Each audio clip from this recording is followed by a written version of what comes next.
விக்னேஸ்வராய நமக. மம குலதேவதாமணியப்ப சுவாமியே நமக. பேரன்பு மிக்க குக்கு பக்தி சேனல் மீடியா நேயர்களுக்கு ஜோதிடர் முத்துசுவாமியின் இனிய அன்பு வணக்கங்கள். அன்பர்களே, நிகழும் மங்களகரமான சிறு விசுவாச வருஷத்தின் ஆவணி மாதத்திற்கான பலாபலன்களை மேசராசி அன்பர்களுக்கு எடுத்து சொல்ல இருக்கின்றேன். அசுப நட்சத்திரம் 4 பாதங்கள், பரணி நட்சத்திரம் 4 பாதங்கள், கார்த்திகை நட்சத்திரம் 1ஆம் பாதத்தை கொண்ட வேகம், விவேகம், தைரியம் இதற்கெல்லாம் புகழ்பெற்ற மேசராசி அன்பர்களே, இந்த ஆவணி மாதத்துல உங்களுக்கு பலவிதமான நன்மைகள் கிடைக்க காத்திருக்கிறது. முதல்ல ஒரு விசேஷம் என்னன்னு சொல்லி கேட்டீங்கன்னா, இந்த 12 மாதங்கள்ல இந்த ஆவணி மாதத்திற்கு மிகப்பெரிய ஒரு பலன் உண்டு. சூரியன் நவ கிரகங்கள்ல மிக வலிமையான கிரகம். அவரை வச்சுதான் இந்த கிரகத்தோட அமைப்பை முதல்ல சொல்றாங்க. அதன்படி பார்க்கிறப்ப அப்பேற்பட்ட அந்த சூரிய பகவான் சிம்ம ராசின்னு சொல்லக்கூடிய அவருடைய சொந்த வீட்டுல ஆவணி மாதத்துல அமர்கிறார். அப்ப ஒரு கிரகம் தன் வீட்டில் பார்ப்பது சிறப்பு, தன் வீட்டில் அமர்வது அதை விட சிறப்பு அப்படிங்கிற கணக்குல சூரியனுடைய சிம்மராசியானது இந்த மாதம் மிகப்பெரிய பலனை மேசராசி என்பவர்களுக்கு தரப்போவதற்கு வாய்ப்புகள் உண்டு. அதுலயும் குறிப்பா சொல்ல போனோம்னா, இந்த சிம்மராசியில உள்ள 3 நட்சத்திரங்களாகிய மக நட்சத்திரம், பூர நட்சத்திரம், உத்தர நட்சத்திரம் 1ஆம் பாதம், இந்த 3 நட்சத்திரத்துக்கு அதிபதியான குரு, சுக்கிரன், சூரியன்கிற கிரகம் மேசராசியிலேயே அதே மாதிரி இருக்கிறது. அதனால 2க்கும் 1, 5, 9 தொடர்புல அதிகமான பலன் இந்த மேசராசி என்பவர்கள் சந்திக்க போறாங்க. அப்ப இந்த ஆவணி மாதத்துல என்னென்ன விசேஷமான தினங்கள் வருகிறது அப்படிங்கிறத முதல்ல தெரிஞ்சுக்கிறோம். இது எதுக்காக நம்ம தெரிஞ்சுக்கணும் அப்படின்னு சொல்லி பார்த்தீங்கன்னா, எல்லாரும் கேட்குறாங்க, சார் காலண்டர்ல வர்றதே சொல்ற மாதிரி இருக்குன்னு சொல்லி. ஒரு ஸ்கூல்ல போய் பிள்ளைகள் படிக்க போறதுன்னா புக்ஸ் கொண்டு போவாங்க. அந்த புக்ல இருக்கிறத அந்த பிள்ளைகளை நீங்களே பார்த்து படிங்கன்னு சொன்னா அவங்களுக்கு அது புரியாது. ஒரு வித்தையை சுட்டி காட்ட வேண்டும், அதுக்கு தான் ஆசிரியர் தேவைப்படுறாங்க. அது மாதிரி தான் இந்த ஜோதிடர்களை பொறுத்தளவுக்கு ஒவ்வொரு மாதத்திலும் என்னென்ன விசேஷங்கள் வருகிறது, அந்த விசேஷங்களுக்கான பலன்கள் என்ன அப்படிங்கிறத தான் சுட்டி காட்டுறோம். அதன்படி பாத்தீங்கன்னா, இந்த ஆவணி மாதத்துல ஆவணி மாதம் 6ஆம் தேதி வாஸ்து நாள். இது ஒரு ஞாபகப்படுத்தமான கணக்கு உங்களுக்கு. வாஸ்து நாள் அன்னைக்கு அமாவாசை. ஏன்னா அமாவாசை என்னைக்கு வருதுங்கிறத நீங்க தயவுசெய்து தெரிஞ்சுக்கணும். ஆவணி மாதம் 6ஆம் தேதி அமாவாசை. அதே ஆவணி மாதம் 11ஆம் தேதி விநாயகர் பெருமானுடைய ஜெயந்தி, விநாயகர் சதுர்த்தி. ஆவணி மாதம் 20ஆம் தேதி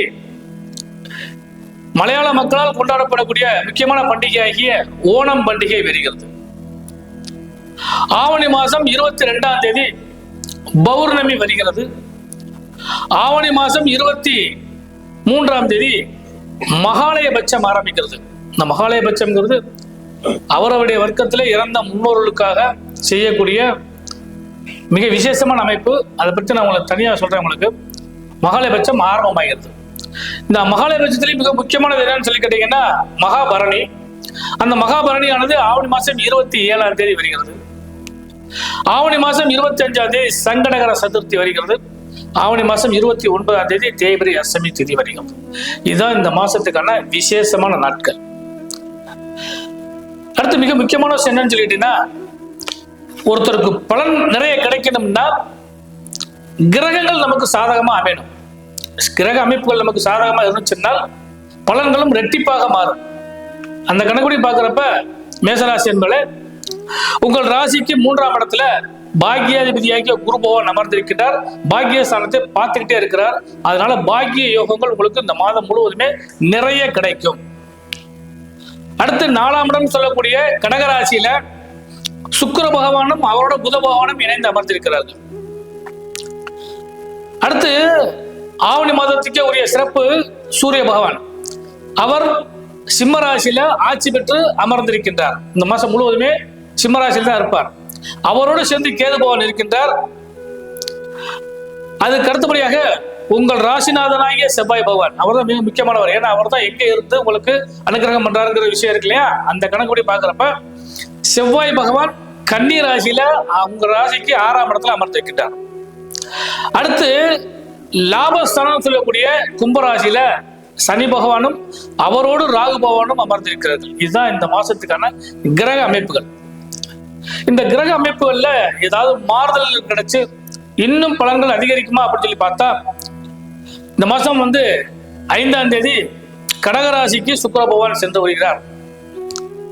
அடுத்து பாத்தீங்கன்னா 9ஆம் தேதி சிம்ம ராசிக்கு புத பகவான் வருகிறார். இதுதான் இந்த மாசத்துக்கான மாறுதல்கள். மற்றபடி இந்த மாசத்தை பொறுத்தளவுக்கு உங்களுக்கு அபரிமிதமான யோகம் கிடைக்கும். நான் முதல் சொன்ன மாதிரி இந்த மாசத்தை நீங்க வரவேற்க வேண்டிய காலகட்டமா அமையுது. இதனுடைய முழு பலன் யாருக்கு கிடைக்கும்னு சொல்லிட்டீங்கன்னா, சூரியன் அரசு கிரகம். அப்ப ராஜ உத்தியோகத்தை எதிர்பார்த்து காத்திருக்கக்கூடிய மேசராசி என்பவர்கள் அனைவருக்குமே நல்ல யோகங்கள் கிடைக்கும். அரசால் உங்களுக்கு ஏதாவது காரியம் ஆகணும் அப்படின்னு சொன்னா இந்த மாசத்துல உங்களுக்கு அதற்கான பலன்கள் நிச்சயமாக கிடைக்கும். ஒரு விஷயம். இந்த மாசத்துல அரசியலிலேயே மிகப்பெரிய மாற்றங்கள் ஏற்படுவதற்கான வாய்ப்புகளும் இந்த ஆவணி மாதத்துல கிடைக்கக்கூடிய வாய்ப்பு உண்டு. அடுத்து தொழில் வியாபாரத்தை பொறுத்தளவுக்கு சிம்மராசியில உட்கார்ந்தக்கூடிய சூரிய பகவான் சனி பகவானை பார்க்கறதுனால தொழில் நிலைகளில் மிகப்பெரிய அளவுக்கு லாபங்கள் கிடைக்கும். வெளிநாடு வெளிமல்லம் தூரதேச பயணம் போகணும்னு நினைக்கக்கூடியவங்களுக்கெல்லாம் இந்த காலகட்டம் ஆவணி மாசம் ரொம்ப உகந்த காலகட்டமா அமையக்கூடிய வாய்ப்பு உண்டு. தன ரீதியாக பொருளாதாரம் தான் முக்கியமானது. அந்த தன ரீதியாக பார்க்கிறோம் பார்த்தீங்கன்னா, சுக்கிரன் 4ஆம் இடத்துல சேவிங்ஸ்ல அமர்ந்திருக்கக்கூடிய காரணத்தினால பண பொருளாதாரம் சிறப்பாக இருக்கும். கொடுக்கல் வாங்கல நிம்மதியான தன்மையை அடைவீங்க. நிம்மதியான தன்மைன்னா மணி ஃப்ளோட்டிங் மணியாக வரக்கூடிய வாய்ப்பு உண்டு. எது கிடைச்சாலும் உங்களுக்கு சேவிங்ஸாக போறதுக்கான வாய்ப்புகள் உண்டு. அதே மாதிரி கடன் நோய் வம்புகளுக்கு கரெக்டாக நீங்க செலவு பண்றதுக்கான வாய்ப்புகள் உண்டு. இது எல்லாமே இந்த மாசத்துல பண பொருளாதாரம் மேசராசிக்காரர்களுக்கு சிறப்பான நற்பலனை தரும். சுப யோகங்களை எதிர்பார்த்து காத்துக்கூடிய அன்பர்களுக்கெல்லாம் சுப செய்திகள் கிடைக்கும். ஏன்னா ஆவணி மாதம்னாலே விசேஷமான மாதம். இதுல சுப முகூர்த்தங்கள் வருது. அந்த கணக்குப்படி பாக்குறப்ப இந்த ஆவணி மாதத்துல சுப முகூர்த்த நாட்கள்ங்கிறது ஆவணி 4, 5, 11, 12, 13 மற்றும் 19, 26, 29 ஆகிய நாட்கள்லாம் சுப முகூர்த்த நாட்கள். இந்த சுப முகூர்த்த நாட்கள்ல மேசராசி அன்பர்களே சுப செய்திகளை பேசுவதற்கும் சுப மங்களத்தை நடத்துவதற்குமான காலகட்டமாக இந்த சுப முகூர்த்த நாட்கள் உங்களுக்கு கை கொடுத்து உதவும். மேசராசி என்பவர்களுக்கு சந்திராஷ்டமம் சொல்லக்கூடிய நாள் பார்த்தீங்கன்னா, இந்த மாதம் 14ஆம் தேதி மதியத்திலிருந்து ஆரம்பிச்சு 15ஆம் தேதி முழுவதும் இருக்கு. 16ஆம் தேதி மாலை வர சந்திராஷ்டம தினமாக அமைகிறது. அந்த நாட்களில் மட்டும் கொஞ்சம் கவனமா இருந்துங்க. மற்ற நாட்களெல்லாம் உங்களுக்கு யோக பலன் நிச்சயமாக நிறைய கிடைக்கக்கூடிய வாய்ப்பு உண்டு. அதனால பொதுவா பாத்தீங்கன்னா, ராஜ உத்தியோகம் செய்யறவங்களுக்கு எல்லாம் இந்த மாசம் லாபம் கிடைக்கும். எப்படி லாபம் கிடைக்குன்னு கேட்டீங்கன்னா, உங்களுக்கு மேலதிகாரிகள் உங்களுக்கு பெரிய லெவலில் பிரஷர் கொடுக்கறதுல மாறி சகாயமான சூழ்நிலைகள் ஏற்படும். அதே மாதிரி உங்களுக்கு உடன் பணிபுரியக்கூடிய நபர்கள் இருக்காங்க இல்லையா, கோ ஒர்க்கர்ஸ், அவங்கெல்லாம் உங்களுக்கு சாதகமா இந்த மாசம் முழுவதுமே செயலாற்றுவார்கள்.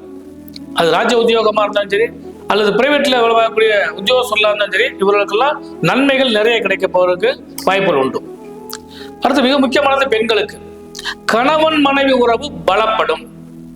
இதுவரை இருந்து வந்த சுணக்கங்கள் எல்லாம் மாறி இணக்கமான சூழ்நிலைகள் மேம்படக்கூடிய வாய்ப்பு உண்டு. பொதுவாக இந்த மாசத்துல பாத்தீங்கன்னா பெண்களுக்கு தான் அதிகமான பலன்கள் மேசராசி பெண்களுக்கு கிடைக்க காத்திருக்கிறது. ஏன்னா 4ஆம் இடம் அப்படின்னு சொல்லக்கூடியது தாய் வீடு. அப்ப தாய் வர்க்கத்தில் கிடைக்கக்கூடிய சகாயம் பூராமே இந்த மாசத்துல உங்களுக்கு கிடைக்கும். வீடு வண்டி வாகன யோக சேர்க்கைகளும் தெய்வ பலம் உங்களுக்கு அதிகரிக்க கிடைக்கும். அதே மாதிரி கல்யாணமாகாத பெண்களுக்கு சுபமங்கல யோகங்கள் கிடைக்கும். புத்திர பாக்கியத்தை எதிர்பார்த்து காத்திருக்கக்கூடிய மேசராசி பெண்களுக்கெல்லாம் புத்திர பாக்கியங்கள் கிடைக்கக்கூடிய வாய்ப்புகள் உண்டு. தொழில் ரீதியாக பெண்களுக்கு நல்ல பலன்கள் நிறைய கிடைக்க போகிறது. ஏன்னா 6ஆம் இடத்துல செவ்வாய் உட்கார்ந்தனால அந்த பலன் உங்களுக்கு சர்வீஸ் பலன் உங்களுக்கு நிச்சயமா நிறைய கிடைக்கும். இதெல்லாம் நீங்க பயன்படுத்திங்க. அடுத்து மேசராசி அன்பர்கள் அனைவருக்குமே சொல்லக்கூடிய விஷயம் என்ன கேட்டீங்கன்னா, இந்த மாதம் பண பொருளாதாரத்தில் சற்று கவனமாக இருங்க. ஏன்னு கேட்டீங்கன்னா 6ஆம் இடத்துல செவ்வாய் என்றால் கன்னி செவ்வாய் கடல் போல் செல்வம் இருந்தாலும் வற்ற வைக்கும் அப்படிங்கிற விதிப்படி கடன் அதே மாதிரி சில விஷயங்கள் இதெல்லாம் கொஞ்சம் கவனமா, அதாவது பணம் சார்ந்த விஷயங்கள்ல கவனம் பண்ணீங்கன்னா கண்டிப்பா ரெட்டிப்பான பலன்கள் கிடைக்கும். தேவையான செலவுகளை மட்டும் செய்யுங்க. தேவையில்லாத செலவுகளை தயவு செய்து அவாய்ட் பண்றதே ரொம்ப பொருத்தமான விஷயமா அமையும். இந்த மாசம் நீங்க வழிபட வேண்டிய தெய்வம் சொல்லி பார்க்குறப்ப ஆவணி ஞாயிற்றுக்கிழமை முழுவதுமே சூரியனுக்குரியது. அதனால ஞாயிற்றுக்கிழமை இன்னைக்கு சூரியனுக்கு விரதம் இருங்க, நல்ல யோகம் கிடைக்கும். முருகப்பெருமான வழிபாடு பண்ணுங்க. இந்த மாதத்துல வரக்கூடிய பண்டிகைகள் சொல்றப்ப விநாயகர் சதுர்த்தி வருகிறது, விநாயகர் சதுர்த்தி வழிபாடு பண்ணுங்க, முன்னோர்ல வழிபாடு பண்ணுங்க. இந்த மாதம் முழுவதுமே மேஷராசி என்பவர்களுக்கு சுப பலன்கள் நிறைய கிடைக்க காத்திருக்கிறது. இதை அனுபவியுங்கள். எல்லாம் உள்ள இறைவன் ஆசீர்வாதத்தால் உங்களுக்கு எல்லா நன்மைகளையும் கிடைக்க ஜோதிடரின் இனிய நல்வாழ்த்துக்கள்.